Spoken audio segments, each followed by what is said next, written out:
Hai semuanya, apa kabar? Semoga kalian masih dalam keadaan sehat walafiat ya hari ini. Untuk pembelajaran kimia hari ini, kita akan mempelajari tentang konfigurasi elektron. Untuk efektif itu, kita langsung bahas saja ya. Apa itu konfigurasi elektron dan apa saja yang harus kita pelajari pada subtopik konfigurasi elektron ini? Kita mulai ya. Konfigurasi elektron yang akan kita pelajari hari ini adalah konfigurasi elektron berdasarkan kulit atau teori atom Bohr, kemudian konfigurasi elektron berdasarkan subkulit atau berdasarkan teori atom modern, mekanika kuantum, kemudian kestabilan konfigurasi elektron, kemudian penyederhanaan konfigurasi elektron dengan pendekatan gas mulia, dan yang terakhir, manfaat dari konfigurasi elektron. Apa yang dimaksud dengan konfigurasi elektron? Konfigurasi elektron adalah susunan elektron atau sebaran elektron dalam kulit atau orbital atom. Kita bahas satu persatu, mulai dari konfigurasi elektron berdasarkan kulit atau teori atom Bohr. Ada beberapa aturan yang harus kalian pahami anak-anakku. Pertama, atom memiliki kulit-kulit yang mempunyai kapasitas tertentu dalam menampung elektron. Ada jumlah elektron maksimum di dalam setiap kulitnya. Harus memenuhi persamaan 2n pangkat 2, di mana n adalah nomor kulit atom. Ibu beri contoh misalnya, kulit K, L, M, N, dan O. Kulit K adalah kulit 1, L kulit kedua, M kulit ketiga, N kulit keempat, O kulit kelima. Jika kita tentukan jumlah elektron maksimumnya masing-masing, maka kita akan rumusan 2n pangkat 2.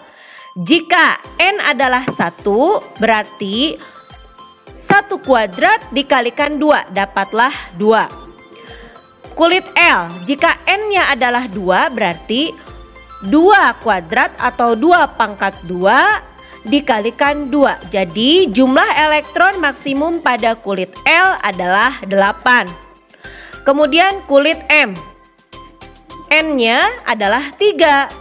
Jumlah elektron maksimumnya berarti 3 pangkat 2 dikalikan 2, hasilnya 18. Begitu juga untuk kulit N dan kulit O. Pengisian elektron dimulai dari kulit yang berenergi rendah ke tertinggi. Yang rendah yang mana? Mulai dari kulit K, yaitu N sama dengan 1, sampai dengan seterusnya. Kemudian pengisian elektron harus dimaksimumkan terlebih dahulu kapasitas setiap kulit. Baru setelah itu kalian mengisi kulit selanjutnya, disesuaikan dengan kebutuhan. Yang kedua, ada istilah elektron valensi. Elektron valensi adalah elektron yang berada pada kulit terluar atau kulit yang terakhir. Kemudian, aturan tentang elektron valensi ini tidak boleh melebihi dari 8. Kurang boleh, lebih jangan. Kalau pas bagaimana? Kalau pas juga boleh. Jadi kurang dari 8 atau pas sama dengan 8 diperbolehkan.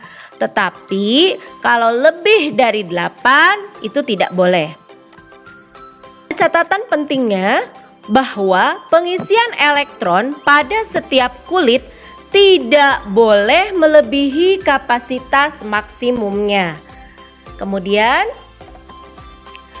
ketiga, bahwa konfigurasi elektron berdasarkan kulit atau teori atom Bohr hanya efektif untuk unsur atau ion yang bernomor atom kurang dari sama dengan 20 dan unsur-unsur golongan utama saja atau golongan A.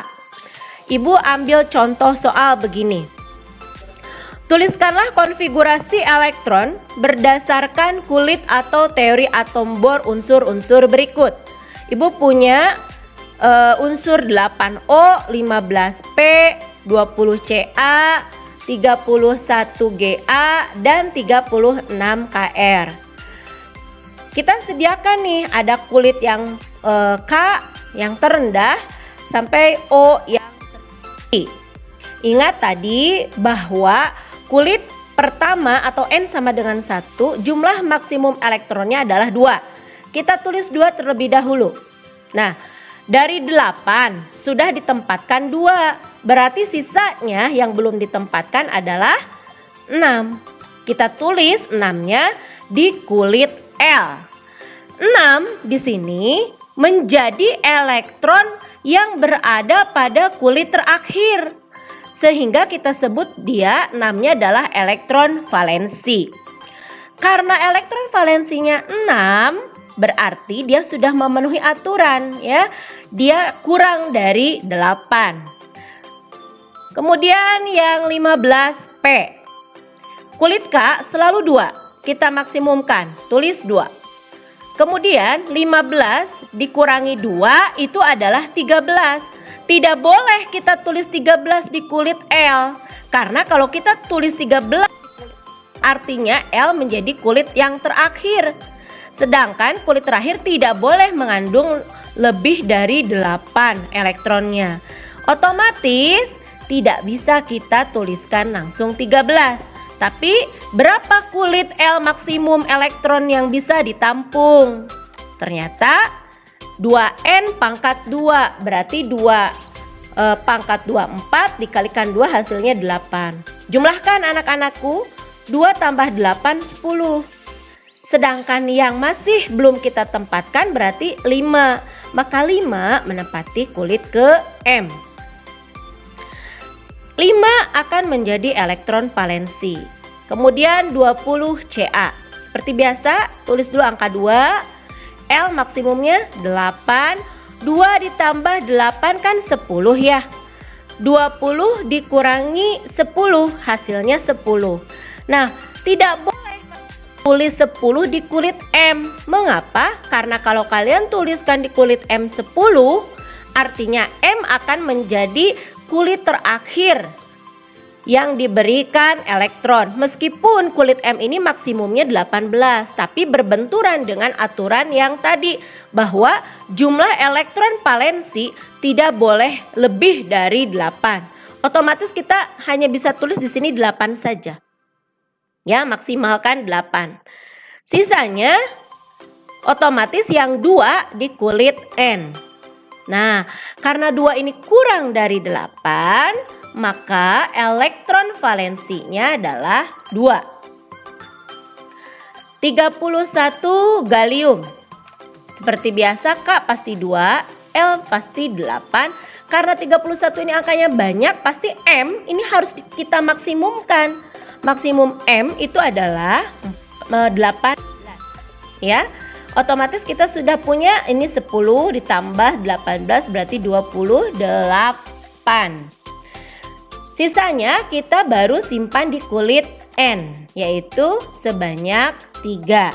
Maka 3 ini akan menjadi elektron valensi. Lalu 36 Kr. K-nya 2, L-nya kita tulis 8, M-nya kita tulis 18 ya. Ini sudah 28 supaya jadi 36, maka kita tulis di sini adalah 8. Maka 8 akan menjadi elektron valensi dari 36 Kr. Begitu ya anak-anakku cara menerapkan aturan konfigurasi elektron berdasarkan kulit atau berdasarkan teori atom bor. Next, kita masuk pada konfigurasi elektron berdasarkan atau teori atom modern atau mekanika kuantum. Konfigurasi elektron ini harus mengikuti 3 aturan. Ada aturan Aufbau, aturan Hund, dan larangan Pauli. Kelebihan dari konfigurasi elektron berdasarkan subkulit ini dapat digunakan secara efektif untuk semua unsur, baik itu golongan utama A maupun transisi yang bernomor atom rendah maupun bernomor atom banyak.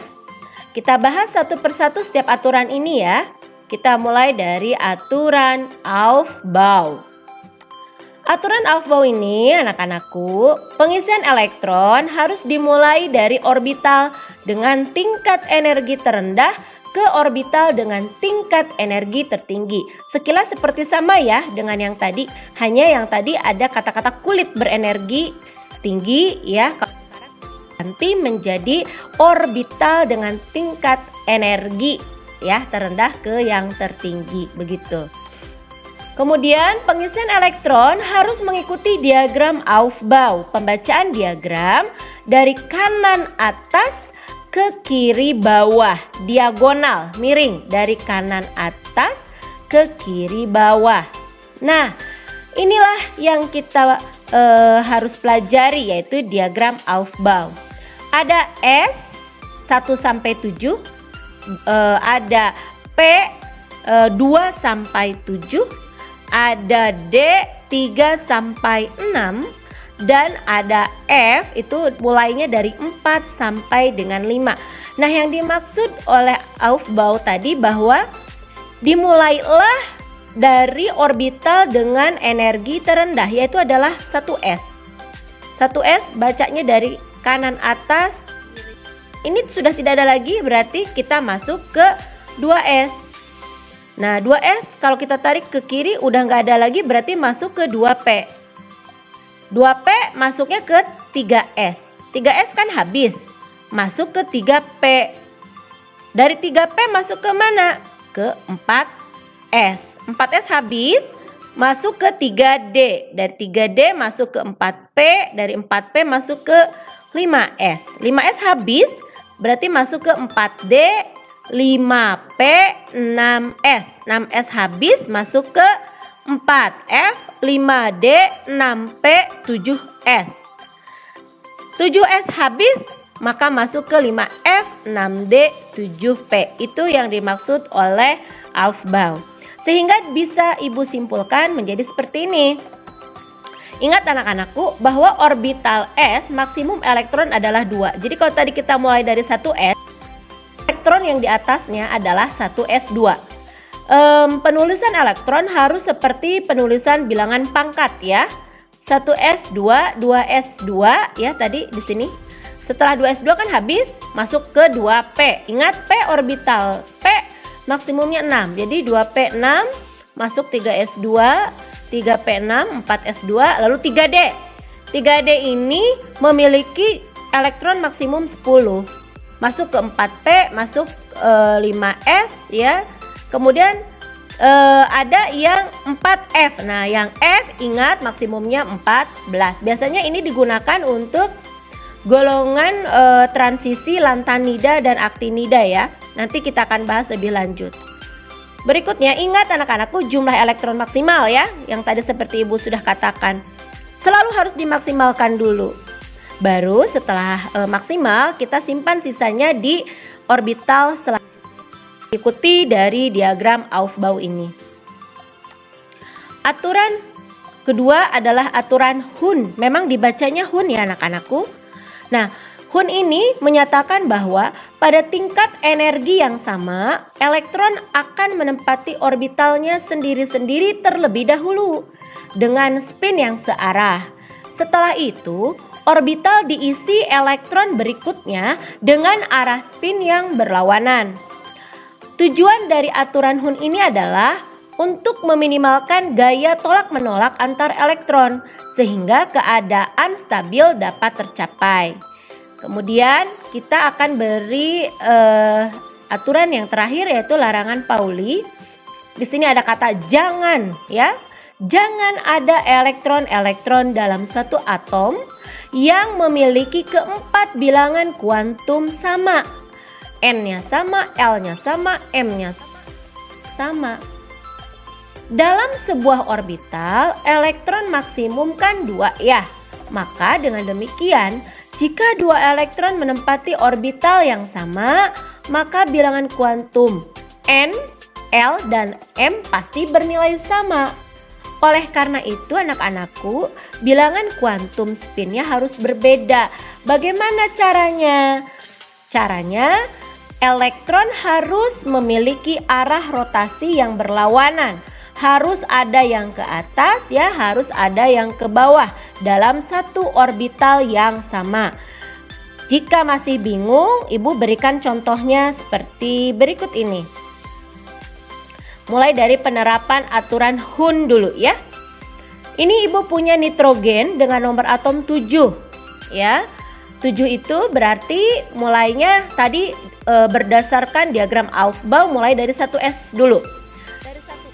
Maksimalkan 2, jadi 1s2. Kemudian masih ada sisa ya. 7 diambil 2 kan masih ada sisa 5. 5 kita tempatkan masukkan ke 2s ya.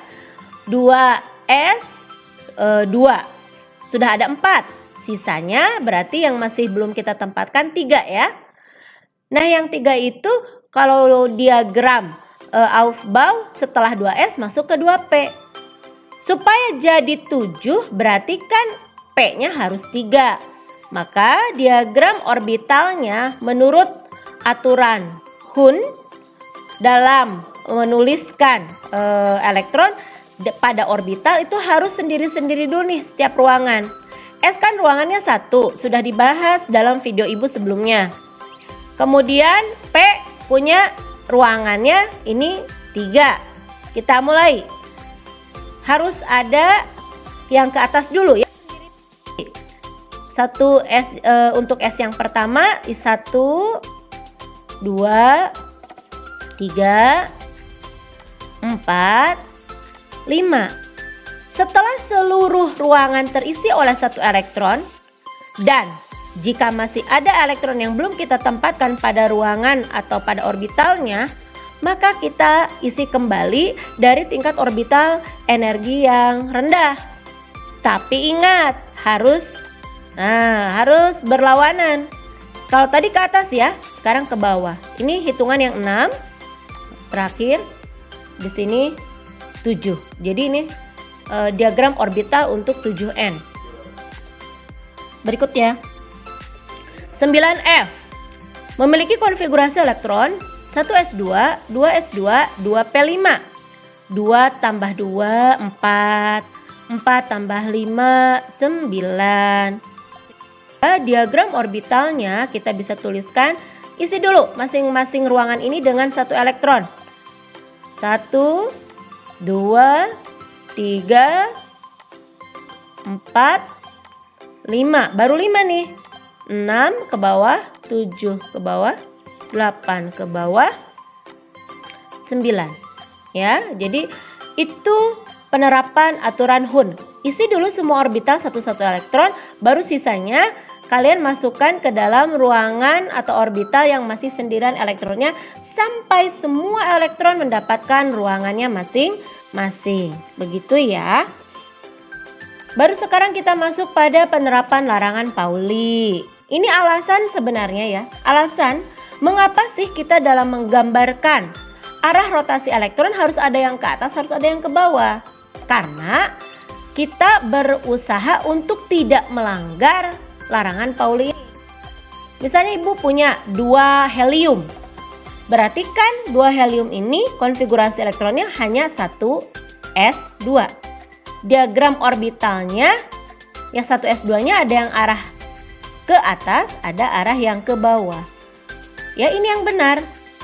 Karena dengan diagram orbital satu ke atas satu ke bawah, maka ada salah satu bilangan kuantum yang berbeda untuk satu elektron ini, yaitu bilangan kuantum spinnya.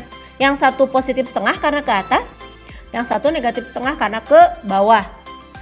Hati-hati, bukan seperti ini, arahnya sama semuanya ke atas. Ini contoh yang salah. Ingat anak-anakku, inti dari larangan Pauli adalah arah rotasi elektron dalam satu ruangan atau satu orbital seperti ini itu harus berlawanan arah. Intinya harus ada yang ke atas, harus ada yang ke bawah, begitu ya. Sekarang kita masuk pada kestabilan konfigurasi elektron. Yang disebut stabil konfigurasi elektron itu karena konfigurasi elektron juga ada dua jenisnya, maka stabilitasnya juga dilihat dari dua aspek. Stabil pada konfigurasi elektron berdasarkan kulit itu kita harus melihat jumlah elektron valensinya memenuhi aturan duplet kah? Atau artinya jumlah elektron valensinya 2 atau aturan oktet. Jadi jumlah elektron valensinya 8. Nah, Ibu kasih contoh misalnya ini. Helium nomor atomnya 2. Berarti konfigurasi elektronnya 2 ya. 2 dia adalah elektron valensi memenuhi aturan duplet. Maka He konfigurasi elektronnya sudah stabil. Kemudian Ne nomor atomnya 10. Konfigurasi elektronnya adalah 2, 8. 8 menjadi elektron valensi. Maka Ne mengikuti aturan oktet, berarti dia stabil. Ar 18. 2, 8, 8. Maka yang 8 ini akan menjadi elektron valensi dan memenuhi aturan oktet. Kr 36, 2, 8, 18, 8. 8 ini menjadi elektron valensi dari Kr dan memenuhi aturan oktet. Nah, begitu juga untuk xenon dan radon. Semuanya memenuhi aturan oktet. Nah, ada pertanyaan, Ibu, bagaimana apabila si elektron valensinya tidak 2 juga tidak 8? Maka unsur-unsur tersebut akan cenderung melepaskan elektron membentuk ion yang bermuatan positif. Kemudian ada yang cenderung menarik elektron bermuatan negatif. Jadi nanti bentukannya bukan lagi unsur bebas melainkan ion, dan itu sudah Ibu bahas di video struktur atom yang lalu. Berikutnya, stabil pada konfigurasi elektron berdasarkan subkulit. Konfigurasi elektronnya memenuhi aturan orbital penuh dan orbital setengah penuh. Ingat anak-anakku, penuhnya S itu 2. Berarti kalau setengah penuh S artinya 1. Sekarang P. Orbital P penuhnya 6. Berarti setengahnya dari 6, P itu harus 3. Lalu D. D penuhnya 10. Stabilnya apabila 5 orbital 5 elektronnya, berarti dia kita sebut orbital setengah penuh. Namun bisa tetap kita sebut ya stabil. Nah, sebagai contoh anak-anakku, Ibu punya ini 24 krom, 1s2, 2s2, 2p6, 3s2, 3p6, 4s2, 3d4. Kalau kalian jumlahkan angka-angka yang di atasnya ini anak-anakku, maka hasilnya adalah 24. Sekilas seperti benar, tetapi ketika kita jabarkan ke dalam bentuk orbital-orbitalnya, mulai dari yang ini, 1s2 berarti ruangannya 1, isinya elektronnya 2. Kemudian yang 2s2 elektronnya 2, ruangannya 1. P ini 3 dimaksimalkan 6. S2 6, S2. Ketemu deh di sini 3D. D memiliki 5 ruang, 1, 2, 3, 4, 5. Jika kita cantumkan di sini adalah 3D4, maka ada satu ruangan dalam orbital D yang kosong. Artinya, konfigurasi elektron yang ini, yang atas, karena ada satu ruangan dari orbital D yang tidak terisi, sehingga orbital D ini tidak memenuhi orbital penuh maupun orbital setengah penuh. Maka ini tidak stabil. Maka kita harus pindahkan elektron dari 4s2, karena 4s2 ini yang terdekat dengan 3d4, kita pindahkan ke sini. Set, kita pindahkan, dapatlah begini. Sehingga 3D sekarang menjadi 3D5. Otomatis ini lebih stabil, terisinya setengah penuh. Ini konsep kestabilan menurut konfigurasi elektron berdasarkan subkulit. Sekarang masuk ke penyederhanaan konfigurasi elektron dengan menggunakan pendekatan gas mulia. Ada pertanyaan barangkali di benak kalian, mengapa sih harus gas mulia yang dijadikan sebagai patokan? Dasar hukumnya begini anak-anakku. Golongan 8A kita sebut gas mulia, dia adalah unsur-unsur yang memiliki konfigurasi elektron yang sudah stabil. Yang tadi Ibu sudah bahas sedikit tentang kestabilan, bahwa helium, neon, argon, kripton, xenon, dan radon ini semuanya kalau kita buat konfigurasi elektronnya ternyata semuanya elektron valensinya memiliki aturan oktet 8 dan duplet 2. Ini yang menjadi dasar mengapa gas mulia kita jadikan sebagai standar konfigurasi elektronnya. Lalu bagaimana caranya? Pertama, kalian harus mengingat nomor atom setiap unsur golongan gas mulia dari atas ke bawah. Jadi ini harus ingat nih. Heboh negara Arab karena Sina runtuh misalnya ya. Kalian buatkan jembatan keledainya. Lalu diingat ini 2, 10, 18, 36, 54, 86. Karena ini akan kita jadikan nomor atomnya sebagai patokan. Kemudian berikutnya, kedua, lihat nomor atom unsur yang ditanyakan ya. Terdekat dengan anggota unsur golongan gas mulia yang mana, tetapi tidak melebihi nomor atom unsur yang ditanyakan. Nanti lebih jelasnya ya, harus ada contoh. Jika yang dipilih adalah He, maka untuk mengawali orbital selanjutnya pasti 2s. Kenapa? Karena He ini ada pada periode atau kulit ke-1. Ne kulit kedua, Ar ketiga, Kr keempat, Xe kelima, dan Rn ke-6. Jadi jika misalnya kalian punya 3 Li, 3 nomor atomnya dekatnya kedua apa 10? Tentu kedua ya. Maka helium ini kita jadikan sebagai patokannya.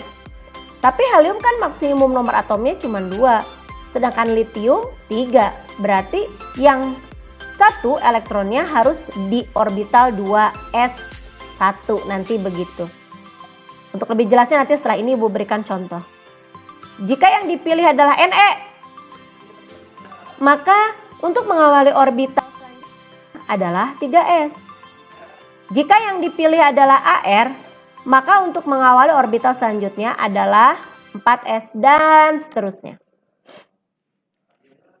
Berikutnya, ikuti aturan diagram Aufbau setelah melakukan langkah yang ketiga ini. Terakhir, sesuaikan jumlah elektron yang ditempatkan pada setiap orbital berdasarkan kebutuhan. Nah, Ibu punya contoh ini sekarang.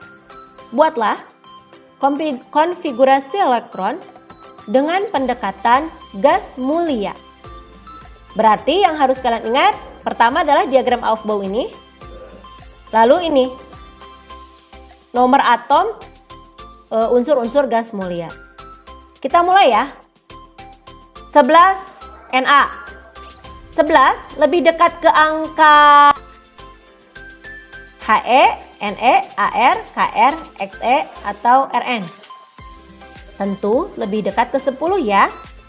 Karena dia tadi aturan yang pertama, cari yang terdekat dengan unsur gas mulianya, tapi tidak melebihi dari nomor atom yang diminta.